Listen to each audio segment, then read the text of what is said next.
Olá, irmãos, graça e paz a todos. Sejam bem-vindos aqui ao canal Vozes de Trombeta. Gostaria de compartilhar com vocês acerca de uma meditação que se encontra no livro de Zacarias, capítulo 5. Diz assim: E outra vez levantei os meus olhos e vi, e eis um rolo voante. E disse-me o anjo: Que vês? E eu disse: Vejo um rolo voante, que tem 20 côvados de comprimento e 10 côvados de largura. Então disse-me: Esta é a maldição que sairá pela face de toda a terra, porque qualquer que furtar será desarraigado, conforme está estabelecido de um lado do rolo. Como também qualquer que jurar falsamente será desarraigado, conforme está estabelecido do outro lado do rolo. Eu a farei sair, disse o Senhor dos Exércitos, e ela entrará na casa do ladrão, e na casa do que jurar falsamente pelo meu nome, e permanecerá no meio da sua casa, e a consumirá juntamente com a sua madeira e com as suas pedras. Interessante essa passagem acerca do rolo voante, da maldição, da palavra do Senhor contra aqueles que juram falsamente, daqueles que furtam.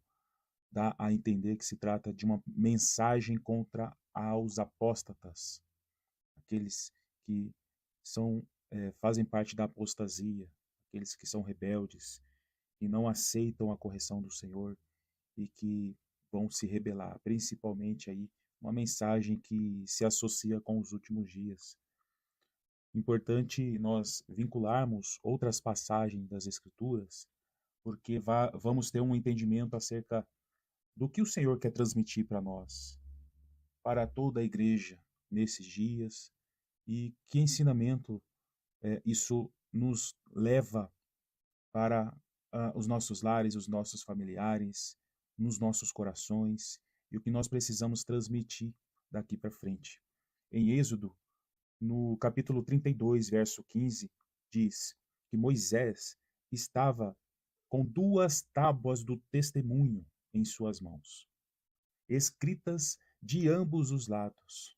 Importante porque nós temos aqui agora uma associação do rolo voante escrita de ambos os lados e Moisés tendo 2 tábuas do testemunho escritas de ambos os lados. Outro ponto interessante é mencionar tábuas do testemunho. E aí, com o entendimento que nós temos das 2 casas de Israel, das 2 testemunhas, é uma mensagem que vai se associar com as 2 testemunhas no tempo do fim, no qual nós precisamos discernir qual é o sentido das escritas estarem de ambos os lados. Quando nós vamos aqui para o Novo Testamento, e nós vamos encontrar as falas de Paulo aos Coríntios, nós vamos encontrar aqui 2 Coríntios capítulo 3, que diz assim, ó: Vós sois a nossa carta, escrita em nossos corações, conhecida e lida por todos os homens. Aqui nós vamos começar a ter um entendimento de que as mensagens contidas na lei, nos profetas, elas vão apontar para Cristo. E quando nós falamos Cristo, nós precisamos relacionar o Senhor Jesus e o seu corpo. Nós precisamos mencionar aqui o cabeça e o corpo, a igreja, aqueles que fazem parte deste ministério, um ministério sacerdotal, conforme a ordem de Melquisedeque, os descendentes de Abraão como estrelas do céu.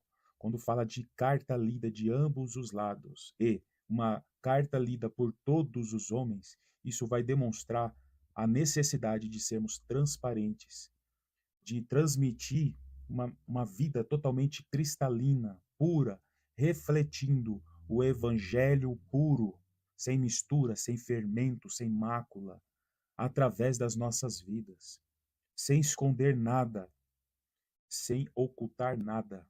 Nós precisamos refletir a imagem de Cristo. Nós precisamos ser semelhantes a Jesus. E isso nos faz conectar com Efésios, novamente o escrito do apóstolo Paulo, e está aqui Efésios capítulo 3, verso 17.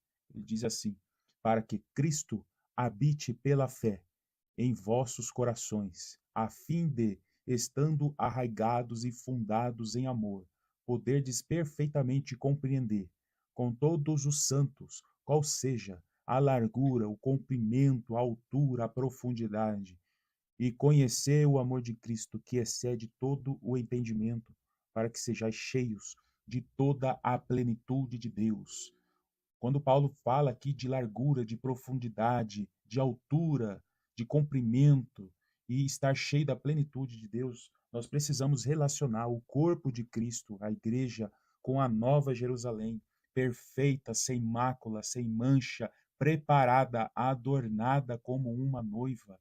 Tanto é que em Apocalipse, no capítulo 21, no verso 16, diz que essa cidade, ela estava situada no formato de um quadrado e o seu comprimento era tanto como a sua largura, ou seja, iguais. A largura ela era igual ao comprimento, igual à altura, totalmente iguais. Isso vai conectar com essa linda mensagem do Senhor para o seu povo, em buscar a santificação, em buscar todas essas medidas que o Senhor requer de nós através da santificação. Ora, se nós usarmos aqui as mesmas medidas do rolo voante que se encontra em Zacarias 5 e aplicarmos estas mesmas medidas nas duas tábuas do testemunho, nós vamos ter duas tábuas com 20 côvados de altura e 10 côvados de largura. Se nós colocarmos essas duas tábuas lado a lado, nós vamos ter 20 côvados por 20 côvados.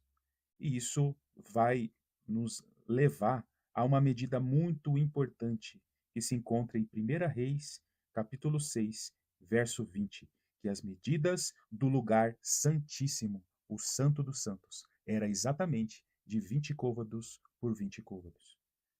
E isso é tão importante porque as duas testemunhas, elas precisam chegar neste lugar, chegar no lugar santíssimo, chegar a essa semelhança de Jesus Cristo, sumo sacerdote, segundo a ordem de Melquisedeque.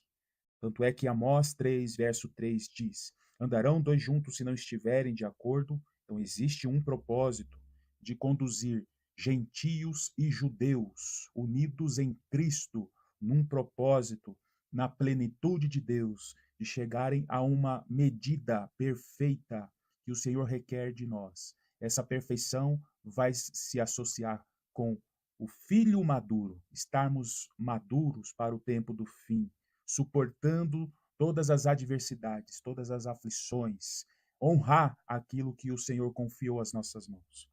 Duas testemunhas semelhantes ao Santíssimo, conforme ele mesmo se identifica para a igreja de Laodiceia, porque lá ele diz que ele é o Amém.